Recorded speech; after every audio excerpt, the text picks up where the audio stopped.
شروع کرتی ہوں اللہ کے نام سے جو بڑا مہربان نہایت رحم کرنے والا ہے۔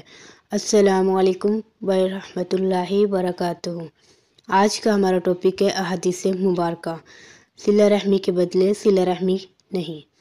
سیدنا ابو عبداللہ بن عمر رضی اللہ عنہ سے مروی ہے کہ نبی کریم صلی اللہ علیہ وآلہ وسلم نے فرمایا، صلہ رحمی کرنے والا وہ نہیں ہے جو صرف بدلہ چکائے، یعنی احسان کے بدلے احسان کر دے، بلکہ صلہ رحمی کرنے والا، رشتہ ناتا جوڑنے والا وہ ہے جو اپنے ٹوٹے ہوئے رشتے کو جوڑے۔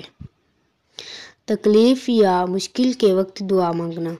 سیدنا ابن عباس رضی اللہ عنہ سے روایت ہے کہ نبی کریم صلی اللہ علیہ وآلہ وسلم تکلیف کے وقت یہ دعا مانگا کرتے تھے، اللہ کے سوا کوئی معبود نہیں، وہ بڑا تحمل والا ہے، اللہ کے سوا کوئی معبود نہیں، وہ عرش عظیم کا رب ہے، اللہ کے سوا کوئی معبود نہیں ہے، وہ آسمانوں کا رب ہے اور زمین کا رب ہے اور عرش کریم کا رب ہے۔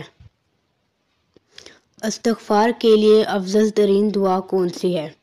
سیدنا شداد بن اوس رضی اللہ عنہ سے روایت ہے کہ رسول اللہ صلی اللہ علیہ وآلہ وسلم نے فرمایا، سب سے افضل استغفار یہ ہے، اے اللہ تو میرا مالک ہے، تیرے سوا کوئی سچا معبود نہیں، تو نے ہی مجھ کو پیدا کیا ہے، میں تیرا بندہ ہوں اور تیرے عہد اور وعدے پر جہاں تک مجھ سے ہو سکتا ہے قائم ہوں، میں نے جو برے کام کیے ہیں ان سے تیری پناہ چاہتا ہوں اور میں تیرے احسان اور اپنے گناہ کا اقرار کرتا ہوں، بس تو میری خطائیں معاف فرما دے، آمین۔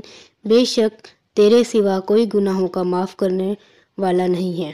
اور فرمایا، جس نے اس دعائے استغفار کو اس پر یقین کرتے ہوئے دن میں پڑھا اور اس روز وہ شام سے پہلے مر گیا تو وہ جنتی ہے، اور جس نے رات کو کامل یقین کے ساتھ پڑھا اور صبح ہونے سے پہلے مر گیا تو وہ بھی جنتی ہے۔ جزاک اللہ خیرا۔